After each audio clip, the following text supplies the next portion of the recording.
So, I'd like you to imagine for a moment that you're a soldier in the heat of battle. Maybe you're a Roman foot soldier, or a medieval archer, or maybe you're a Zulu warrior. Regardless of your time and place, there are some things that are constant.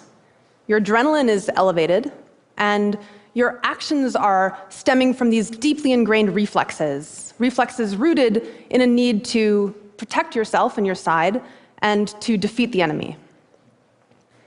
So now I'd like you to imagine playing a very different role, that of the scout. So the scout's job is not to attack or defend. The scout's job is to understand. The scout is the one going out, mapping the terrain, identifying potential obstacles. And the scout may hope to learn that, say, there's a bridge in a convenient location across a river. But above all, the scout wants to know what's really there, as accurately as possible. And in a real, actual army, both the soldier and the scout are essential. But you can also think of each of these roles as a mindset, a metaphor for how all of us process information and ideas in our daily lives. And what I'm going to argue today is that having good judgment, making accurate predictions, making good decisions, is mostly about which mindset you're in. So, to illustrate these mindsets in action, I'm going to take you back to 19th century France, where this innocuous-looking piece of paper launched one of the biggest political scandals in history. It was discovered in 1894 by officers in the French General Staff, and it was torn up in a wastepaper basket, but when they pieced it back together, they discovered that someone in their ranks had been selling military secrets to Germany. So they launched a big investigation, and their suspicions quickly converged on this man, Albert Dreyfus. He had a sterling record, no past history of wrongdoing, no motive as far as they could tell, but Dreyfus was the only Jewish officer at that rank in the army. And unfortunately, at this time, the French army was highly anti-Semitic. So they compared Dreyfus's handwriting to that on the memo and concluded that it was a match. Even though outside professional handwriting experts were much less confident in the similarity, but never mind that.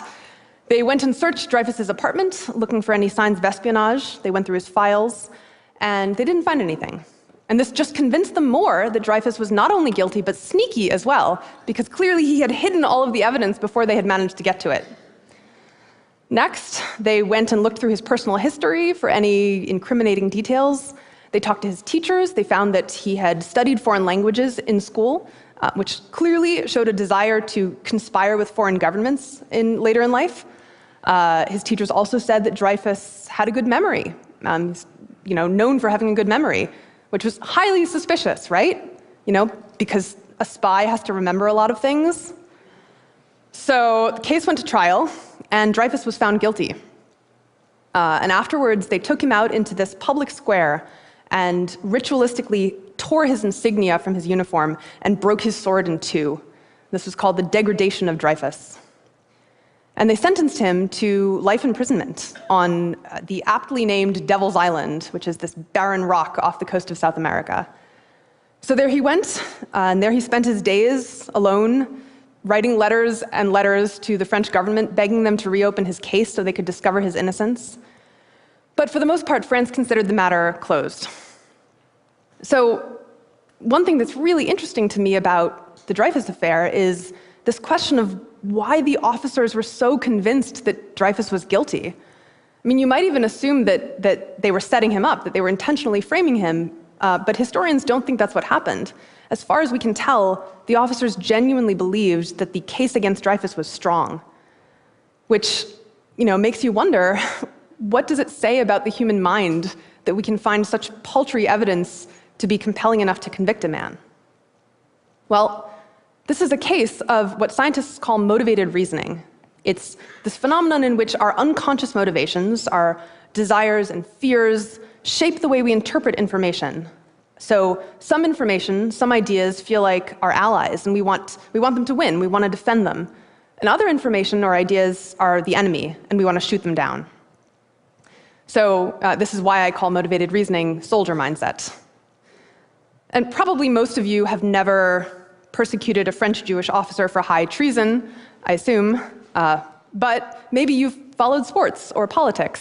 So you might have noticed that when the referee judges that your team committed a foul, for example, you're highly motivated to find reasons why he's wrong. But if he judges that the other team committed a foul, awesome, that's a good call. Let's not examine it too closely.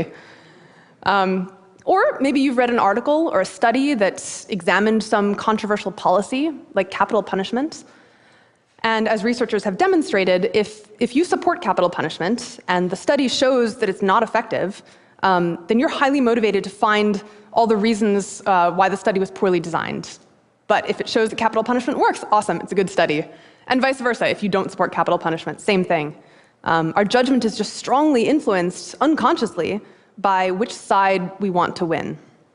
And this is ubiquitous. This shapes how we think about our health, our relationships, how we decide how to vote, what we consider fair or ethical. And what's most scary to me about motivated reasoning or soldier mindset is how unconscious it is. We can think we're being objective and fair-minded and still wind up ruining the life of an innocent man. However, fortunately for Dreyfus, his story is not over. This is Colonel Picquart. He's another high-ranking officer in the French army, and like most people, he assumed Dreyfus was guilty. Also, like most people in the army, he was at least casually anti-Semitic. But at a certain point, Picquart began to suspect, what if we're all wrong about Dreyfus? And what happened was that he had discovered evidence that the spying for Germany had continued even after Dreyfus was in prison. And he had also discovered that another officer in the army had handwriting that perfectly matched the memo, much closer than Dreyfus's handwriting.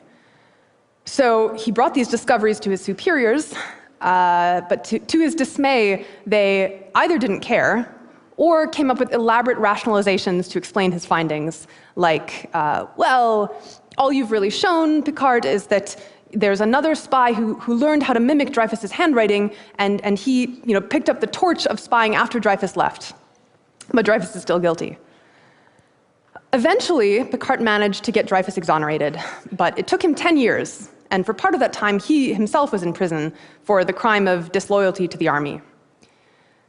So, a lot of people feel like Picquart can't really be the hero of this story because he was an anti-Semite, and that's bad, which I agree with.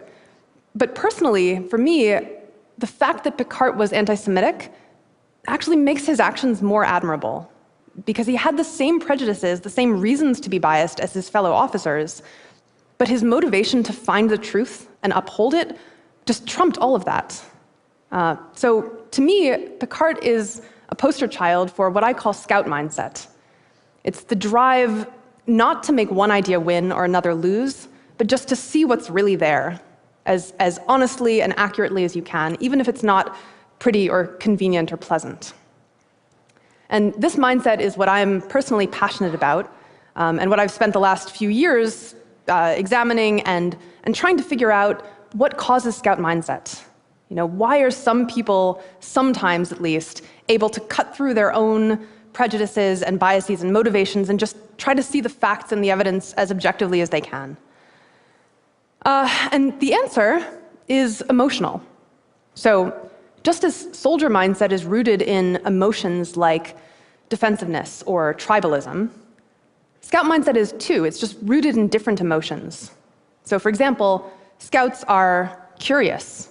They're more likely to say that they feel pleasure when they learn new information or an itch to solve a puzzle.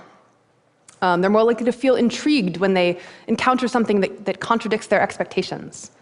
Scouts also have different values. They're more likely to say that they think it's virtuous to test your own beliefs, and they're less likely to say that someone who changes his mind seems weak. And above all, scouts are grounded, which means that their self-worth as a person isn't tied to how right or wrong they are about any particular topic. So, they can believe that capital punishment works, and if studies come out showing that it doesn't, they can say, looks like I might be wrong. Doesn't mean I'm bad or stupid, So these traits, this cluster of traits, is what researchers have found, and I've also found anecdotally, predicts good judgment. And the key takeaway I want to leave you with about those traits is that they're primarily not about how smart you are or about how much you know. In fact, they don't correlate very much with IQ at all. They're about how you feel. So there's a quote that I keep coming back to by Saint-Exupéry. He's the author of The Little Prince. And he said, if you want to build a ship, don't drum up your men to collect wood and give orders and distribute the work. Instead, teach them to yearn for the vast and endless sea. In other words, I claim, if we want to really improve our judgment as individuals and as societies, what we need most is not more instruction in logic or rhetoric or probability or economics, even though those things are quite valuable. But what we most need to use those principles well is scout mindset. We need to change the way we feel. We need to learn how to feel proud instead of ashamed when we notice we might have been wrong about something. We need to learn how to feel intrigued instead of defensive when we encounter some information that contradicts our beliefs. So the question I want to leave you with is, what do you most yearn for? Do you yearn to defend your own beliefs? Or do you yearn to see the world as clearly as you possibly can? Thank you.